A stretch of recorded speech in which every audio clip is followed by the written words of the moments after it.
Olá, tudo bem? Inicia hoje a série Matemática do Zero. Iremos descomplicar a matemática de uma vez por todas. Eu posso listar pelo menos 3 motivos para você aprender matemática. O primeiro deles, muitos concursos públicos cobram essa disciplina. O segundo, recorrentemente necessitamos fazer uso do raciocínio lógico de operações matemáticas para resolver situações e problemas do dia a dia.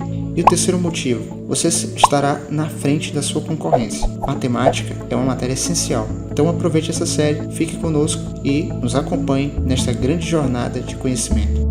Bem pessoal, já vou pedindo para você deixar o seu like para que a gente possa continuar trazendo vídeos aqui para o canal, conteúdo, qualidade para vocês, tá bom? Vamos analisar o nosso cronograma.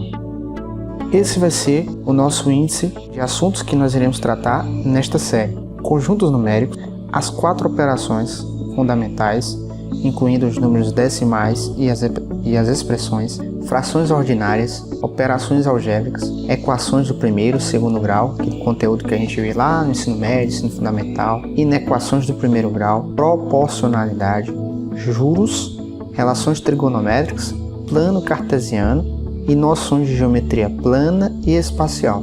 E aí você me pergunta, mas por que vamos estudar especificamente estes assuntos? Porque, pessoal, nos concursos públicos, em geral, geralmente são esses os conteúdos mais cobrados. Portanto, nós temos que dar uma atenção maior a esses conteúdos. E hoje eu vou falar sobre os conjuntos numéricos. Veja bem, esta representação, ela indica os conjuntos numéricos mais utilizados ou mais conhecidos. Nós temos aqui o conjunto N, temos o conjunto Z, o conjunto Q, o conjunto I e o conjunto R.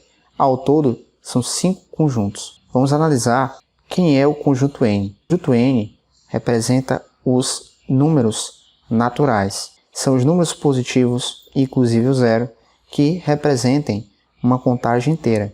Então, quando nós iniciamos uma contagem a partir do numeral 0 e damos sequência de maneira progressiva, esse número pode se estender até o infinito, que nós temos aqui um reticências indicando continuidade, e também não possuindo números negativos. São números positivos que iniciam do zero de forma progressiva. Estes são os números naturais e estes números são representados pela letra N. Agora vamos para os números inteiros. Os números inteiros representados pela letra Z são os números naturais e seus opostos. Ou seja, nós teremos a inclusão de números negativos. Então nós temos o numeral 0, que é a origem, à direita os números positivos e à esquerda os números negativos. Não há números inteiros em fração ou decimal, ok? Estes são os números inteiros. Agora vamos analisar os números racionais, representados pela letra Q. São todos os números na forma decimal exata.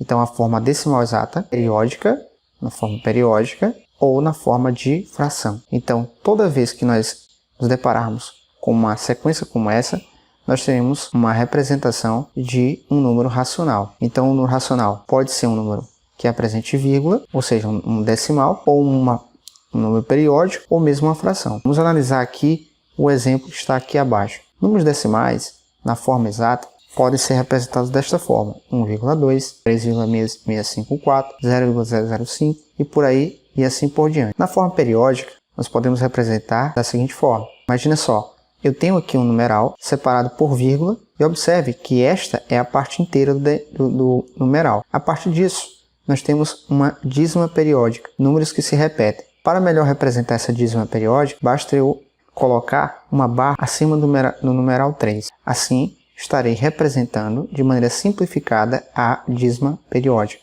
Da mesma forma, nós temos esta representação, 3,02 e uma barrinha em cima, representando a dízima periódica, ou seja, o número 2 é o número que se repete nesta dízima. Agora nós temos os grupos dos irracionais, representados pela letra I. São todas as decimais não exatas e não periódicas, ou seja, números que possuem vírgula, que são não exatos, são inexatos e não são periódicos, ou seja, não há um número concreto que se repete. Por exemplo, aqui o 2 se repete, o 23 se repete diversas vezes numa sequência. Então aqui nós temos o I, que representa o conjunto dos números irracionais.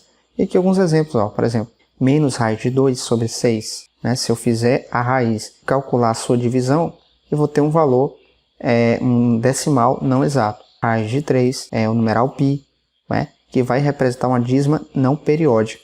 Ou seja, serão números aleatórios. Imagina só, vou representar aqui uma dízima como... Então, números aleatórios, sem uma periodicidade.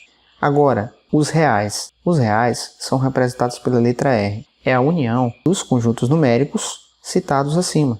Então, todos os conjuntos numéricos que a gente citou agora há pouco, o N, o Z, o Q e o I, estão presentes em todo esse bloco azul aqui, ó. Então, todos esses conjuntos estão presentes no conjunto dos reais. E o que é?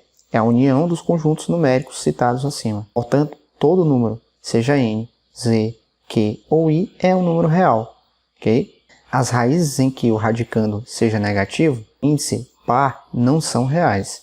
Então aqui, quando nós tivermos um radicando negativo e o índice par, não se tratam de números reais, e sim de um outro conjunto. A princípio nós não iremos abordar nesta aula. Bom? Então pessoal, eu espero que vocês tenham gostado dessa aula. É só a primeira aula de muitas outras aulas. Será uma série curta, mas resumida, objetiva, trazendo uma matemática simplificada e fácil de compreender. Obrigado por sua atenção e a gente se vê na próxima aula.